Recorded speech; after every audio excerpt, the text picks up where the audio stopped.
In this video, you'll never hear us use the word car accident because in reality, there's always a way to prevent a car collision.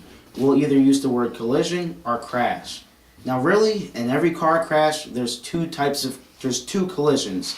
First is the collision between the car and an object, and then the collision between the humans in the car and the interior of the car.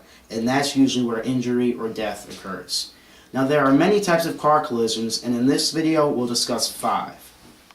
Solo collisions involve one vehicle, and they usually occur when the driver falls asleep at the wheel. A head-on collision occurs when two vehicles collide front to front. This type of collision is usually the most serious due to the high force of kinetic energy between the two vehicles. Side impact collisions occur when the cars hit side to front, or side to rear. The most serious injuries occur during these collisions when one car hits the other car in the passenger side door.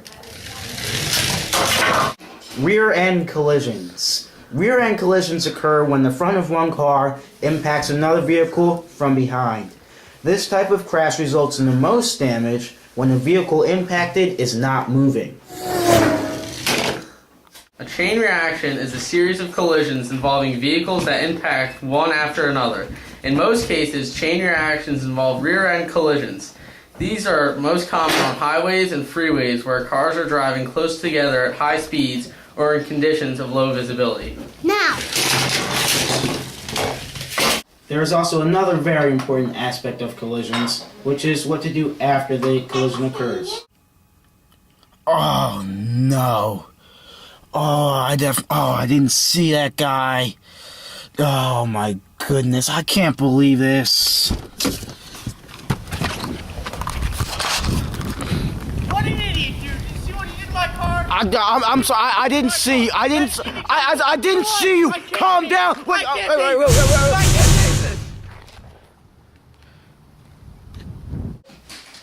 That was a bad example of what to do after a collision. During that collision, Cedric just wanted to get the whole thing over with, and really had no desire in exchanging information or calling the police. Whereas I was arguing with him, and I even took out a gun and shot him because I was angry with him. Oh my goodness, I just hit his car. Alright, don't panic. Keep calm.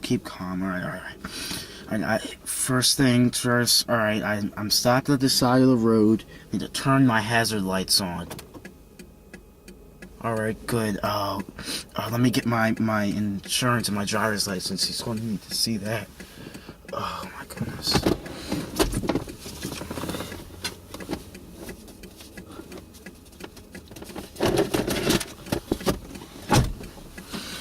Alright, just let me keep calm. And let me just be upfront about this.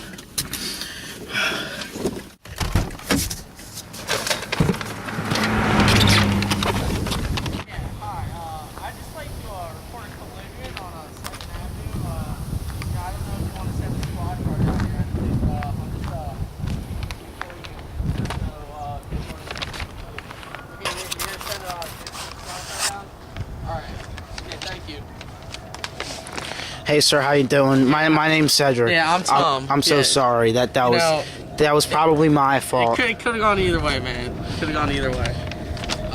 Yeah, so, I just wrote down all my information, so we can just, but we also gotta wait for the police to get here. Right, I saw you on the phone when I came up. I assume you were talking to 911. Was there anybody else in your car that might... No, it's just me. I'm Alright, fine. good. Are you alright? I'm fine. I'm so sorry. Yeah, dude, it happens. Yeah.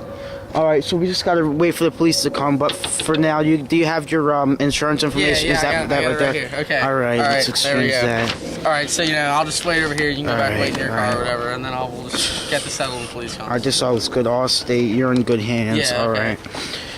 That, my friends, was a good example of what to do when you're involved in a collision.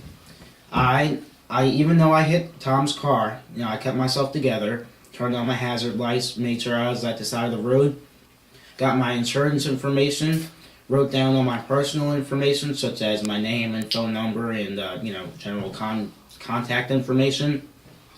I introduced myself to Tom in a very calm manner, and Tom had already called 911. We exchanged our information, and then we waited in our cars for the police to arrive. Later on in that process, we would have taken pictures of the accident as long as made a sketch of how the accident occurred. Just in case there were any disputes, we would have evidence as to what happened. You don't always have to be in a collision. You can prevent it too. If you just keep your mind cool and make the decisions in the time you have, you can prevent the collision and prevent any damage to yourself or your vehicle. A good way to do this is speeding up to avoid a collision if a car is coming at your side. That way, it'll miss you, and it's actually legal to do this to avoid a crash. Also, it may be beneficial to steer out of the way to avoid a collision. Now, the best way to do this is not to apply your foot on the brake right away. It's best to just lift your foot off the accelerator and steer left or right. Another thing you can do is drive off the road, only if you can safely do so without hurting yourself. And remember, always the best way to avoid an accident and to stay safe while driving at all times is to always use and apply the SAFE method. Remember, scan, assess, find, and execute. And remember, if you're a good defensive driver, you should rarely ever come into a situation where you're going to collide with another vehicle. I'm Cedric Lewis, And I'm Tom Magrino. and for Mr. Waters' driver's ed class, This is Collisions.